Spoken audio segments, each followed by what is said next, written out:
And I guess I should say, my name is Hans Meier, for those who don't know, and I apologize, I usually don't forget to say that.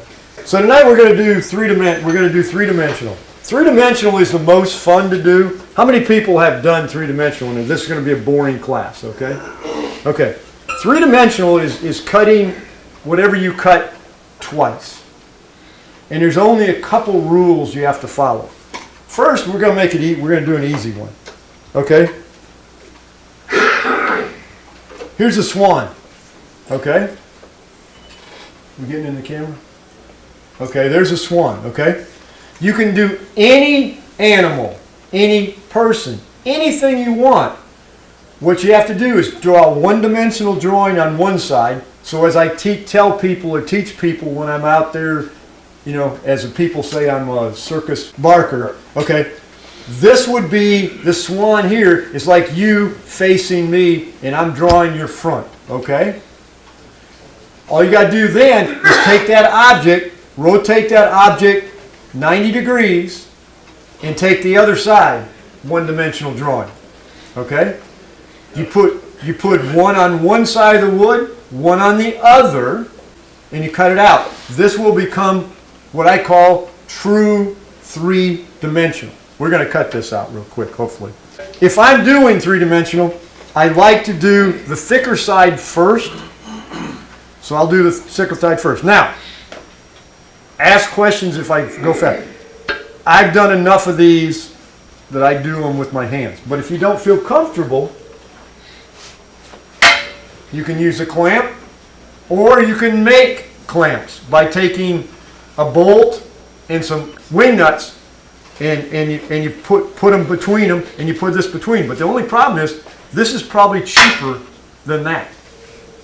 Wing nuts have gotten very expensive along with bolts. But I'm saying, so you can make your own to whatever you want. And some people, there's one I have, and I don't know where, I couldn't find it to bring it, especially if when you're doing chess sets and stuff, you can put two pieces in at the same time. But I always like to do the thicker side first. In this case, it's pretty much the same, but we're going to thin it down just a second here. And I know this is like paint waiting to dry, but the turners do the same thing. So, okay, so now that's why I say I like to do the thicker side first. The thinner side's easier to cut, and because I'm cutting it two ways, I end up with more pieces. So I have to hold less, and it's easier to hold a flatter piece than it is a taller piece. Really, what I want to do is I want to come in, go around, and come out. I don't want to just cut off a side, because I've got to have the block hole. I want the block hole when I'm done. I want to stay inside the lines, because what I want to do is I want to kind of keep it intact, because being that I've got the blade at 90 degrees, and if everything's set, this piece is going to fall out. Well, I don't want it to fall out, because I've got to cut it a second time.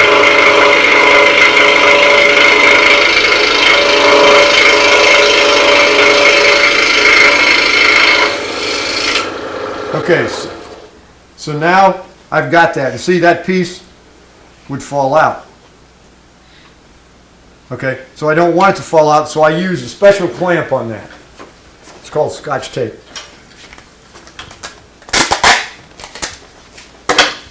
Does two things for me. What it does, it holds the piece in so I don't cut it off, especially if I'm doing something that's really fancy, and also what it does, it lubricates the blade. So now what I'm going to do is cut it again.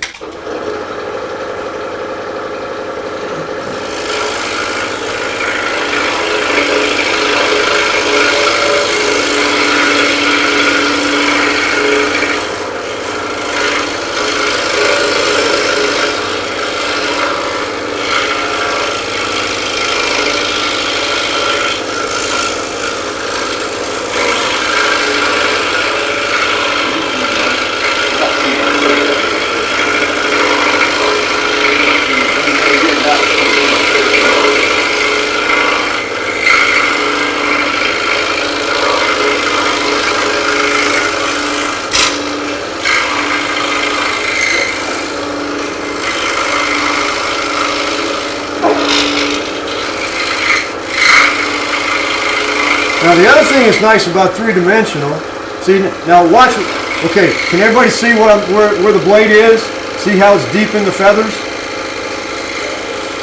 Can somebody see it? Yeah, just straight up. Well, you can't see it from the top though. Yeah. Okay, so what I'm going to do is back the blade out a little bit. Then what I can do is drive the blade back in backwards. That'll give me a nice sharp point. So if you need nice sharp points, that's what you can do. This one's kind of easy here, so I'm just gonna cut it. Now the nice part about doing three-dimensional is when you put glue and stuff on, you don't have to worry about putting tape on your wood or whatever. Just either do your spray, or in my case, I use rubber cement. I don't care if the glue impregnates the wood, because I'm going to throw that piece away anyway. Because what I want is I want what's in the middle of this.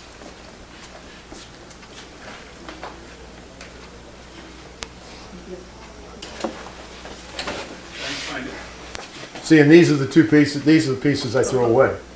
But you can do anything like that. Yeah, well, I got one. So here's this same thing, same principle. Okay, maybe easier to see. Okay, everybody look at their chair. This is their chair from the side that they're sitting in. Can you get that, or do I need to raise it? There, okay. There, that's better. Lay it down. Okay, and now this is taking the chair from that 1 degree, one angle. Now we rotate 90 degrees. And see, now we got 90 degrees. That's the chair we see. This particular one has a back in it, and if we cut it, this is what we get. See, this is basically looking at the chair from this way. I'm doing that intentionally, guys. Yeah. Okay, then if I go like this, that's the chair that way. That's what came out of the middle of that block. Does everybody get that concept? It's fun, and you can do all kinds of stuff with it. Thank you, Mr. George. Okay, here's my Swan. Okay, now the other thing you can do is I had to make a presentation for somebody, and so I had to give it to them. So what I did, if you will, okay, what I did is took letters. Okay, I need to go to the board. Okay, I'm just go this way, so you guys just have to take it. Okay, this is my block of wood. I really don't care how long it is to a certain degree, okay? But from this point to this point has got to be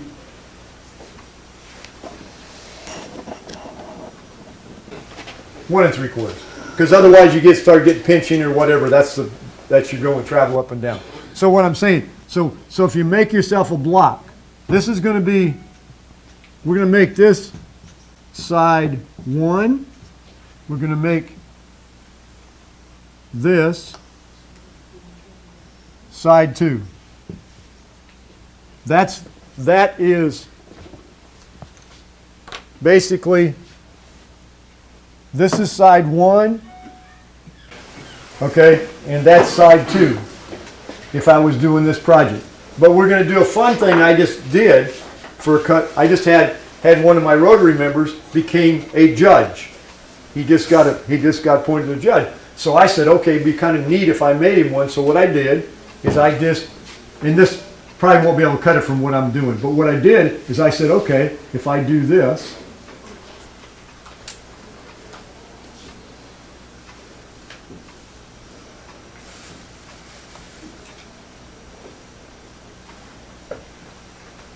and I can even spell up here too, maybe.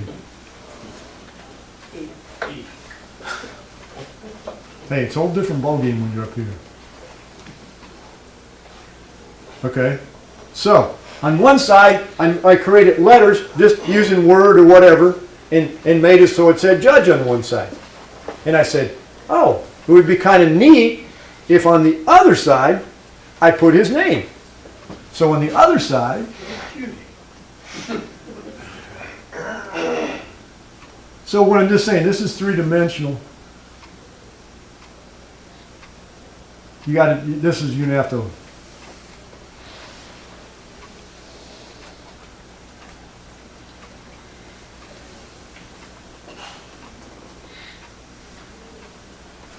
And they're connected. I put them together.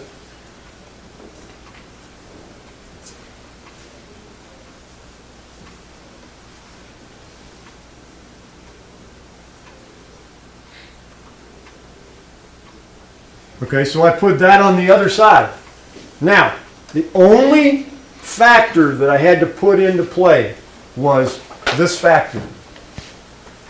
The top of the T and the top of the J, that point right there and that point right there, had to be exactly in the same position on one side of the block and on the other side of the block. Just like this is. Don't you have to do the same thing at the bottom? They have to match? I can get rid of it. I'll show you how to do that. As long as the top match. Because what happens is, if I was over here and I had put the J down here and I had the other block and I had put the T up here, okay, I cut out the T, everything's good, and cut everything on that side. I turn my block over. What happens is, now I've cut the J. Now when I cut the J, I've cut the T out. You see what I'm saying? So as long as you make the tops the same, and my favorite tool, and I think a couple people followed me when I was at a tool show. This is my favorite tool for that. I like this tool because I can do this. The proper name for it? What is it? Thingamajig. I don't know, but it goes on a square. But I'm saying I love, because what this does is I'm able to put it on both sides, draw a line and draw a line. Okay? Pass it around there. Pass it around there and see. And pass these two, and they can see the process. But anyway, so I made this form. You don't have to worry about the bottom so much, because what you can do is, as long as you don't remember, you're never going to cut across the bottom. You don't want to cross the bottom because you want a base on it. So what you can do is you can fake the bottom. There's the two. Okay, and here's two sets. Not the best pictures, I apologize, but that's what it looked like when it was done. And you got to take in consideration when you get cut one, you're cutting both sides, you're going to come out with some very different things. The front side says judge, the back side says talent. No, not the back side. Not the back side. Think about it a So second. it's looking like this. Yeah, because see, I'm cutting that, and I'm cutting that all the way through, and I'm cutting this side all the way through. See, this really here is like this. Might look great. Gotcha. It's at an angle. It's like that block that's going around. And what that does is I can cut this one all the way through, and then I cut that one all the way through, and when I cut this one, I leave it intact. I turn it and cut that out, and then when I'm done is I take it apart. But you can do anything you want it. Now, you can also do the same thing if you want it. Go in that direction. You know, I could have done this. You know, if they were together. You know what I'm saying? You know, I could have done the same thing, and then it would have been a desk thing I could have rolled.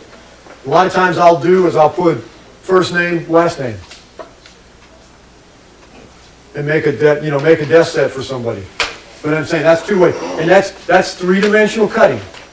But it's internal. This is giving you three-dimensional. This could be three-dimensional, and you could also do it internally too. But you could do the same thing if you stood it on the edge. But Just out of curiosity, if you did the judge on the front, I guess, and instead of having a perfect square, have a rectangle shape with the talent coming out the side of the bird, something like that. why don't you do one for us for next time, and I'll see if it works. I don't think it'll work, because what's going to happen when you cut the other side, you're going to be cutting through, and you're going to cut out the judge. Okay. They got to be 90 degrees. I mean, anybody? It's got to be a 90. It's got to be a square block and going through. Because, In my experience, that I found that to be very, very critical to get that block exactly 90 degrees. because if it's not, when you're trying to do something, it doesn't. Things don't line up. They don't line up exactly. Judge Talent, that happened to be his name, so that's the way it did. And if you'll notice on those pictures, I want to say, because of the way I had it, remember, if you look at it, the talent is longer than the judge. I made the letters bigger here because I was drawing them. But I think the E took out the A on the other side. But if you look head on, you can still see the A in talent. You noticed on that picture? Whoever's got the picture, who's got talent? If you look at talent, you'll see that the E, see how the E took it out? But anyway, it works like that. Well, letters, I mean, you could do it slim and that, but one side would be big and one side would be small. It just needs to be square. Okay. It just needs to be flat. I don't know. See, if I'm at an angle, and if I'm at this and I cut it, I'm going to be cutting in on the other side. I can't do I don't think I can do a triangle. I don't think it will work. It's actually got to be square. It couldn't even be a rectangle, I don't think, because you. I can do a rectangle because I can do a rectangle too. But you have to do the letters. Smaller on one same side. distance, yeah. Be smaller on the side that's thinner. So anyway, so that's that.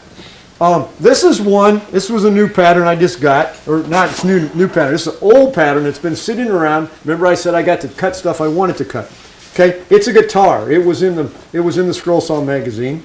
Okay, this one's kind of interesting from this standpoint. Okay, this one's kind of interesting from the standpoint of what it did. It's almost like paint by number. This is called 3D by number. Okay, and we're going to see what the outcome is. I didn't cut the last thing because one was to cut this hole out. I drilled. In this case, what they're doing is not cutting the piece out of the block. So what they did is have me drill 2, drill 3.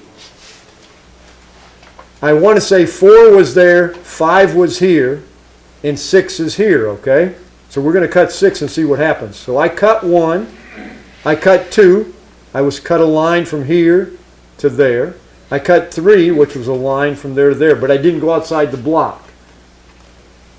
So that way they really didn't have to tape it back together because it doesn't fall apart because I'm inside, okay?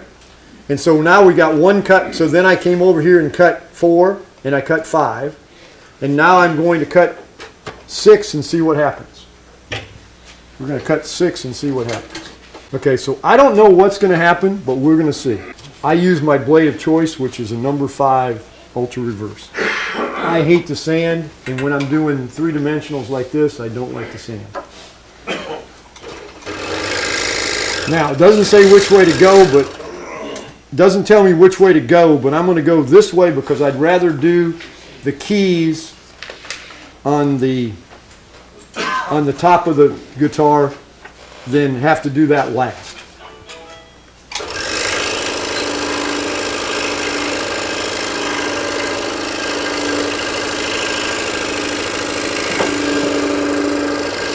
Any questions while I'm sawing here?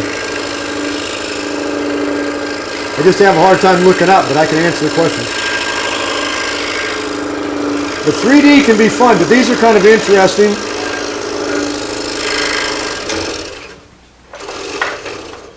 Pass that one. That's another one. I didn't even touch that one.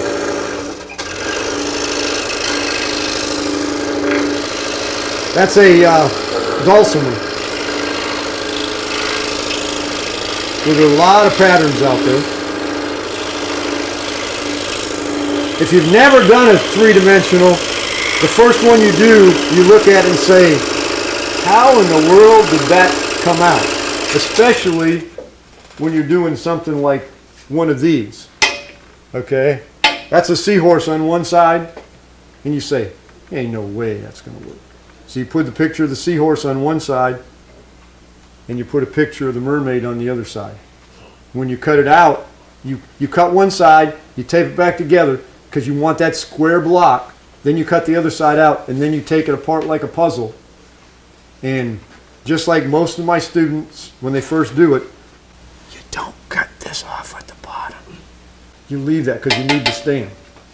And one thing I know you've heard me tell me a lot of times, I used to cut all my blanks exactly the same size. I couldn't sell them worth a flip because everybody thought they were mass produced. Now I make them, as you can see, any size my wood works. The bases. Now they look at them and say, "Ooh, they're handmade." But anyway, this is the candlestick maker, and that's the angel. And this is a normal one. This is the mouse and the cat. It's best if you can use some kind of softer wood. I'm not saying you can't make it out of harder wood, but you just got to remember now. Instead of cutting 3/4 of an inch, you're cutting 1 3/4 inches, so it's a lot thicker.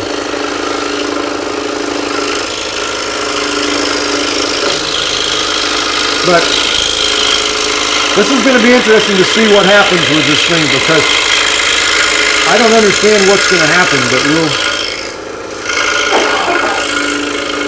that's the one thing about three-dimensional. It's hard to see sometimes what the outcome is going to be until you're totally finished. Pardon me? Where'd you get those patterns? They were in Skull Saw magazine. I had them around for a long time and just never did them. And I finally found them and I said, okay, this is my time to do stuff, so I'm going to do them.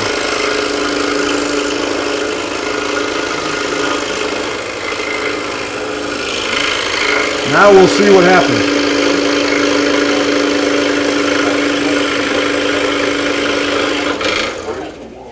Okay. Probably a good idea to tape it down. No. Before It wouldn't have made any so difference. it don't pop out. Wouldn't make any difference Oh, because I'm cutting it. I'm cutting all the way around. It's going to pop out anyway. well, I just so it wouldn't get it jerked out. No, but what I'm just saying, if I had taped it down, it still would have come out. I don't know what.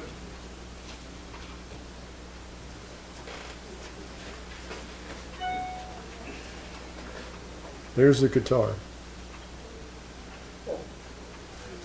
And these are my scraps. Sometimes the scraps sometimes end up I was being gonna say, better. the scraps look better than the tires often do.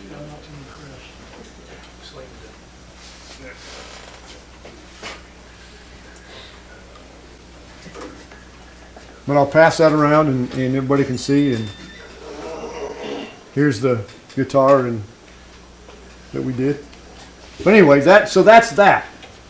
That's making what I'm going to call true 3D.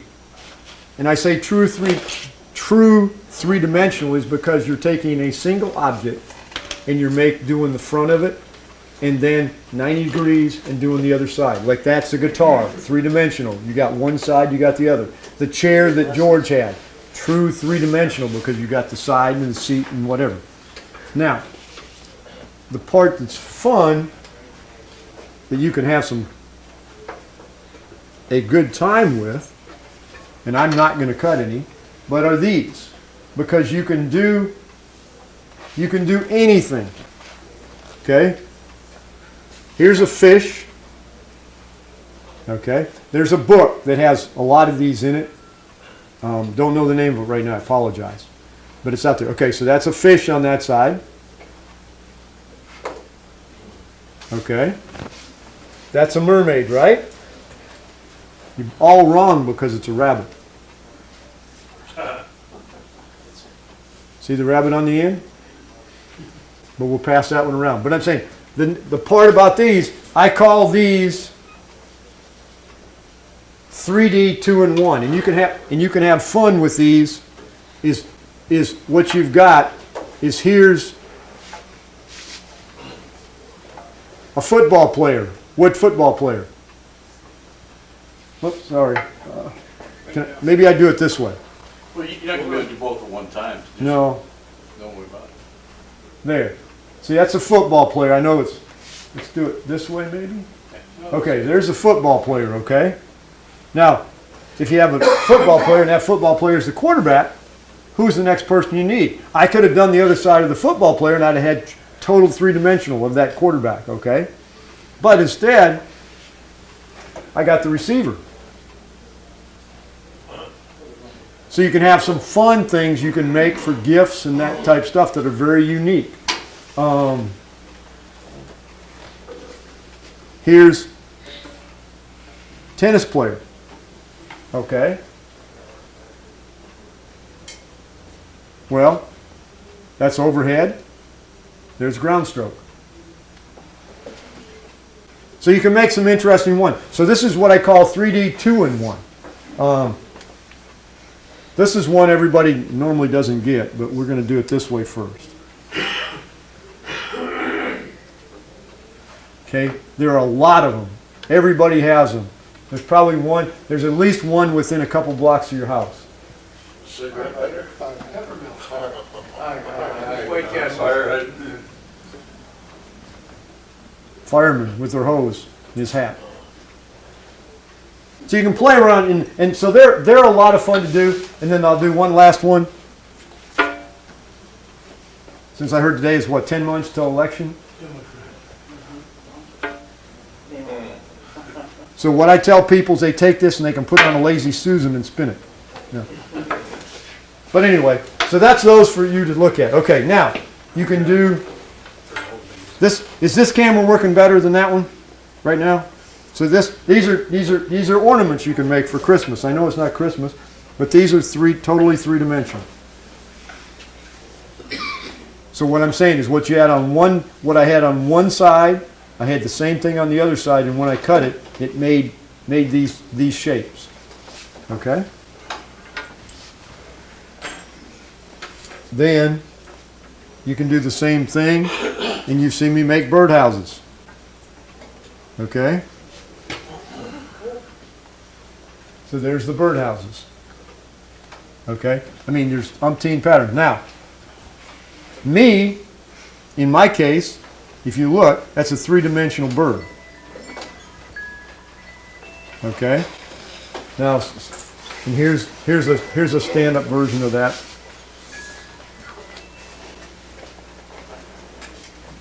Where is it? You can't get it from your side. Okay. But anyways, so I like to make birds, and I found out birds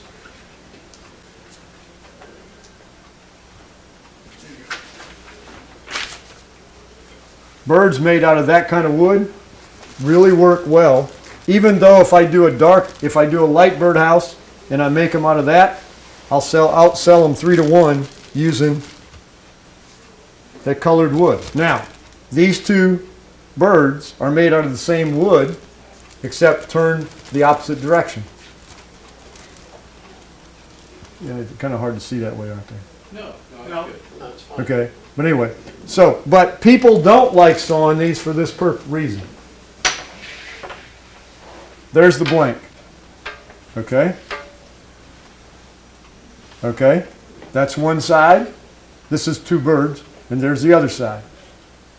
Okay? That's looking at the bird basically from the underside up or the top down. I'm seeing his feathers out. Okay? So what we're going to do, and you get used to doing these,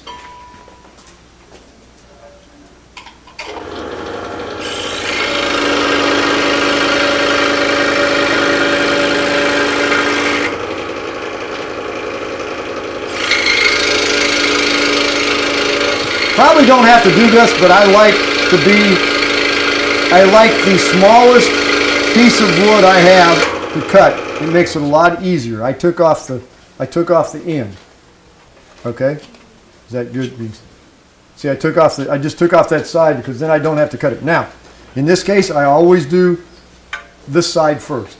And in my case, not George's, not Stewart's. Lines are suggested travel. You know, if I'm kind of out, no big deal. If I want to make a bigger tail, because all the birds are a little bit different. So we're going to start this one here. I'm going to start here. Just like my other things, I want to stay within the block, because if I stay within the block, it's easier to keep the block together for doing it. Now, you can use the clamp if you're not comfortable with what I'm doing here. drives people crazy sometimes that aren't used to it. Okay, so there is cut one way, okay? Okay, but that goes back in there. So I'm going to have to use a piece of tape, and I'll put it over there. I really don't care where the tape is. This is the tape. I usually just use regular 3/4 inch tape. Okay, so now what I'm going to do is cut the other side. Now, if you'll notice on this one, it has a round circle down there. What do you think the round circle's for? Fits on a Keep the cameras where they are, forget about it. skewer. Bamboo skewers is what I use for making the things. If you'll look at a, of course I don't have one here. I got one in the box. But if I do my blanks, what I do is I have a square blank. What I do is I get my square blanks, make my blank. Then what I do is I make my birdhouses, paste them on, glue them on, however. Then, and I remember I'm glued both ways. Like in this case, this house is different. It's not totally symmetrical. It's square in the front. It's back like this, and that house is, see, this is this side, okay? And that's that side. Does that make sense? Whoop, I'm sorry. You're on. Okay, does that make sense? Okay, but then what I do is then take it to the drill press. I take it to the drill press, and I drill this hole, which is the size of my bamboo skewers. You can go to any place and get a whole bundle of them for a couple bucks. And then what I do is I take the skewer, I have some glue on a piece of plastic, put a piece of glue on it, stick the skewer in there. It's nice and long, and then I take scissors like this that have a little notch in them, and I just cut them off where I want them. I used to go and cut 100 perches this big. It drove me nuts. Now I just put the big one in, take it where I want it, and cut it off, and it's done. And if you use Eileen's glue, I stick the bird on there, and they stay, they don't move, and you don't have to clamp them, you don't have to do anything, and so they work fine. But anyway, so that's how I make my blanks, and you can make them any size you want. Of course, these are miniature, so what does this cause me to do? I've got to make birds that are half the size of that. So anyway.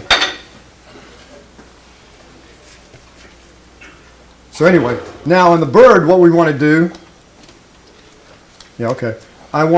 That's the perch. So what that does is it gives me a rocking point where I can put it on that skewer and it'll stay real easy. So I can put a dab of glue on that and just stick it on that perch so it stays. So usually I start on the tail, because then if I start on the tail, I come around and come out the other side.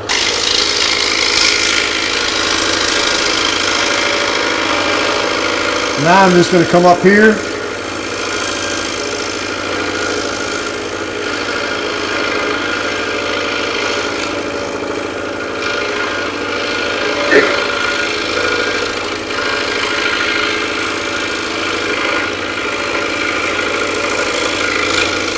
Okay, so that's my bird.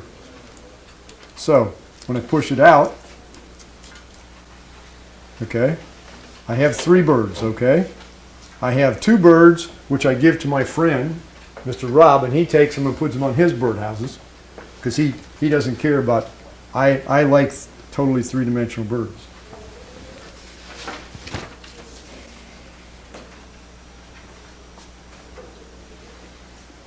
But they're easy to cut, they're fun to cut.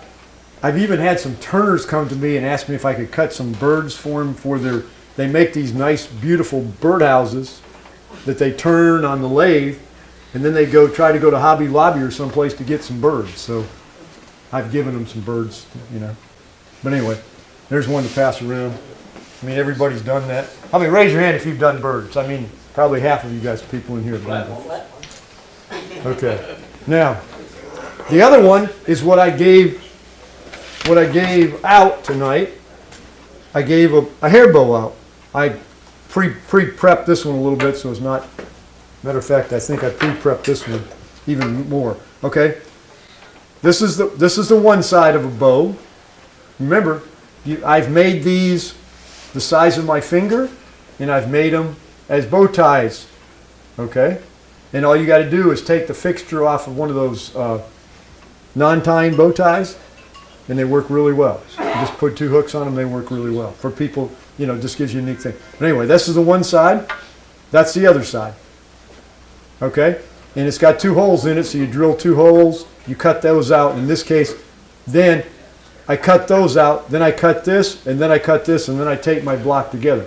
Because what's interesting, people, once they see it, don't understand and in this case I like to start over here so it stays together. Have I bored you totally yet?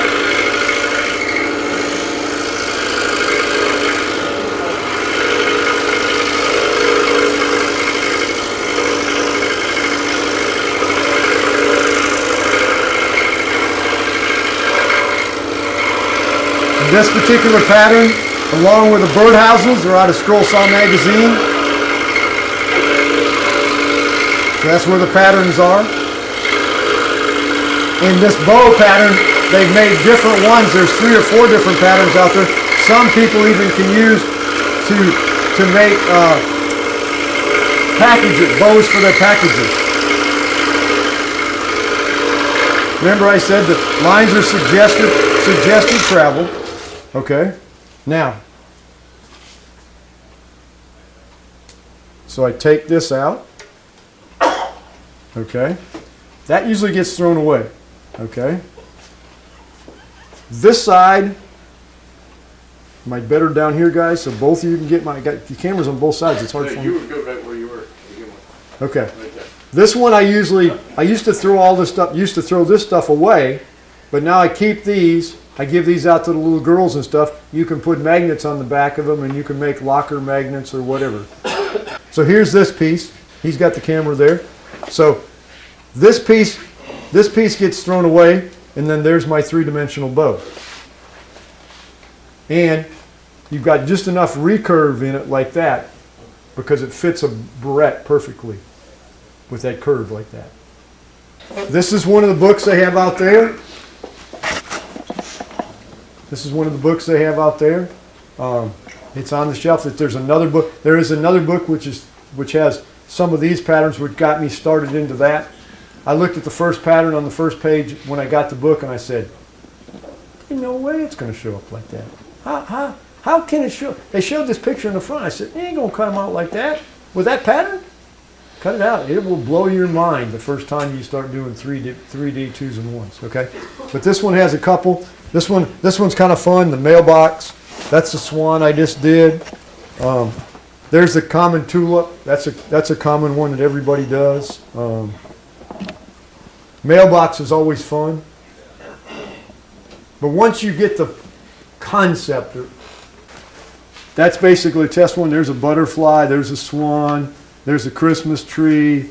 There's cherries. There's a set of golf clubs. But it's the same, see, there's a little intricate. But see, that's on one side and that's on the other side. Until you do it, it's hard to get your head around it. But if you haven't done it, go try it. And you don't have to get a book. You can just go get something off Google and put it on the one side and make sure it fits within the diameters, of the thickness. And you can put it on there. And like I said, just make sure the tops of your pattern, whatever you do, line up. And you can do anything you want. I mean, it can be anything you want. Okay? Then this was the book that we had at the last meeting that they ran out. They ordered some more. This is the one, if you haven't done scroll sawing, and if you're new to scroll sawing, this book allows you, and I'm not going to take it up there, this allows you to do, it talks about blades, it talks about saws, it talks about what type of blades to use and that type of stuff. And then what it does, this to me, I'm taking this over. I said I wasn't, but I'm going to. This to me, for some people, when you scroll saw, you say, I can't do those cuts. I'm having a hard time doing those cuts. I'm having a hard time doing those cuts. Make you a couple copies of something like that, okay? And before you work on that project that you got that special wood for, in whatever that pattern for, take that and put that on a piece of scrap and cut it. I say that's like a football player, a baseball player, basketball player. This is the warm-up. This gives you the ability to warm up, to get those curves and get your hands moving with the speed of the saw and that type of stuff. Get your mindset in there. After you do it a while, you don't want to, but I'm just saying, when you're first starting out, this will make more difference than you think. Because this right here can make just about any cut that you can make is there. And can be used on anything you scroll saw. And the thing I like about this book, it starts, that's pattern one, that's I'm sorry, I screwed up. That's exercise 1. There's exercise 2. Okay? What it does, it takes you through everything that can be done on a scroll saw. Exercise by exercise by exercise. And if you start at the front, it's like this. It's a building block. And then you can say, I don't like doing that stuff. I'm not going to do it. In my case, I can do it, I think, but I would stay away from intarsia. That's not my thing. I think I could do it. George says I think I can do it. And I've done some, but it's not something I do all the time. Rob does a lot of fret work. He does a lot of portraits and that stuff. He doesn't like three-dimensional. He hates cutting three-dimensional. Now, he'll do some, but he would much rather do, as he did, birdhouses like this than birdhouses like that. He'd much rather do a two-dimensional intarsia piece versus that. But this will take you through. It does the, like I said, it does an easy one. There's a fish. There's one now we got to do inside cuts. Okay, now we've got to tape something down and doing something in there. Here's where we're doing stack cutting. Shows you how to do stack cutting. Here's another stack cut. Why do you stack cut? Control. Save time. Fish, all of them are good, but the one thing that helps, if you stack cut and you do, like, let's just say you're using 1/4 inch material. If you put 4 pieces of 1/4 inch together, what do you have? 1 inch. If you put 3, you got 3/4. It gives you resistance, and it's much easier to cut than trying to cut 1 piece of 1/4 inch. So it's really faster to cut 4 at a time than it is 1 at a time, unless you're doing something. Just like if you're doing portraits, you do the same thing. It's much easier for that resistance. But then, see, it takes you through, you do some more. Here's now, you say, well, what's this? This exercise is doing what I'm calling cork in a bottle. It's allowing you to tilt your blade, and you end up pushing stuff through, because the next pattern, I think, oh yeah, this pattern is here because what you're making is a basket, which is right here. And you had to tilt your blade, the thickness of the blade, the thickness of the wood, and the tilt of the table allows you to do this basket. And if it's done right, the basket only goes 3/4 of the way up and sticks. If you do too much angle, it's like an inner spring mattress. But what I'm just saying. But this is a good book for those type things. Any general questions? Okay, I think we got it. We got a few minutes left, right? Isn't that right, Bob? We got a couple minutes. Okay, these were questions I left over from. Oh, 2 more things. I may have said this the last time. I put this up in my shop, or in my booth at the show. Up down cameras or side camera? I'll do down camera. Up down. Do it this way, I guess. Okay. When you buy something from a woodworker, you're buying more than an object. You're buying hundreds of hours of errors and experimentation. You're buying years of frustration, moments of pure joy. You're not buying just one thing. You're buying a piece of a heart, a small piece of someone else's life. The last 4 or 5 shows after I found this, I started hanging this in my booth. Never had one person mention anything about pricing of my product.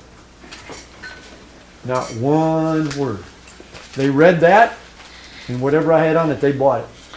There was none of this bickering type thing. Well, can I get that for, there was no bickering. I mean, So that was kind of interesting. Well, last month we did the questions and answers, and I had some left over, so let's see if we can do some more. Oh, that's called luck of the draw. Cutting 3D pieces. How can I hold the pieces together for the second cut? I can use tape, or if you're cutting a lot of them, you can use a clamp. Okay? Get some good blades. Once you find the blades you like, then use them. I like 98% of the time, I use a Flying Dutchman Ultra Reverse number 5. Main reasons. It cuts anything from 1/4 inch to my 1 3/4, okay? It cuts hardwood, cuts softwood, and my main purpose that I like on it, I hate to sand, and I don't have to sand. In Ultra Reverse versus reverse blades, Ultra Reverse, in this case, every fourth, 3 are down, 1's up. 3 is down, 1 up. And what that does is that polishes the wood effectively. Okay, what do I do to make my project move better on my table? Wax the edges. Okay, you can wax your table. I just use floor wax. Now, Sand and wax. yeah, huh? Oh, if you got a new table, it's a good idea to sand it. Yeah, if you got a new table, but once your table has been in use and it gets patinaed, I'm not going to sand mine unless I got some rust, and I try to stay away from that. But what I'm saying, there are some people that say, you can't use wax. It'll ruin the finish of your things. I haven't had a problem yet. And what you're doing is basically when I'm finished in my shop at night, I say, it's getting a little bit, not smooth as I like it. I will put wax on it. Then the next time I come down to my shop, I will wipe it off and polish it off. And you'll be surprised. Remember, to cut, you need the type of wood, the blade speed, the blade, and you've got to let the wood cut. And so if you're not getting friction from the table, then you can easily move the wood around to cut it. Do you ever use car wax? That'll work. That'll work. I use Johnson floor wax is what I use. Okay, we've got one more of these. I can comment on the skewers. Don't drill your hole till you know what size you do. And how would you know that? I don't know. In my shop, I have the skewers that I'm using, or the skewers that I bought. One of the skewers, I've taken a magic marker and ran it across the middle of the skewer, and it's sitting by my drill thing, even though I know I've taken my drill. Nobody else does this, I don't think. I've got a drill that's in my drill thing. I put a piece of blue tape on it, and it says birdhouse hole. And so it's there. But I'm saying, so once I cut the first one, I check to see if my skewer fits, and if it fits fine, I'm good. Problem was, I was following a plan and said drill an 1/8 inch hole, and then I'd walk over to get my skewer. It doesn't work that way. Any questions? Any additional questions? Yes, sir. Yeah, how do you go about selecting the speed that you use? Speed is dependent on what you can handle. And what I'm going to say from that standpoint, if I'm new to, if I was a beginner scroll sawer, I probably would not use speed number 1. Let's say in this case, we got it 1 to 10, okay? If I was a beginner, do not use number 1, do not use number 2. These are the slowest speeds. Do not use number 3, do not use number 4. Maybe 5, 6, or 7. Because, to be honest with you, as a beginner, trying to use 2 and 3, you say, okay, it's slow, it's easier. It just keeps, your piece just keeps flopping up and down because the blade's not going fast enough and it just keeps catching it. Okay? So you want to use a little bit faster, but if you get too fast, then it gets ahead of you. You need to just get it so you can, when you turn, when you've got a piece of wood and you've got it in the machine, this is 1.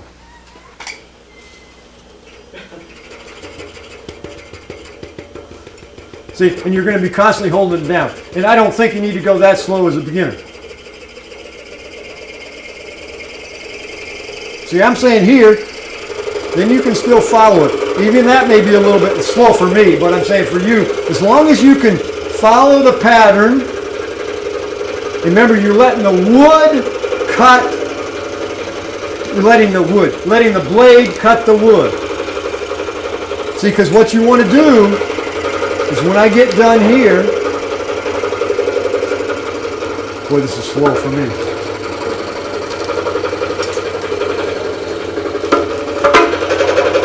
But see, I have to hold it down.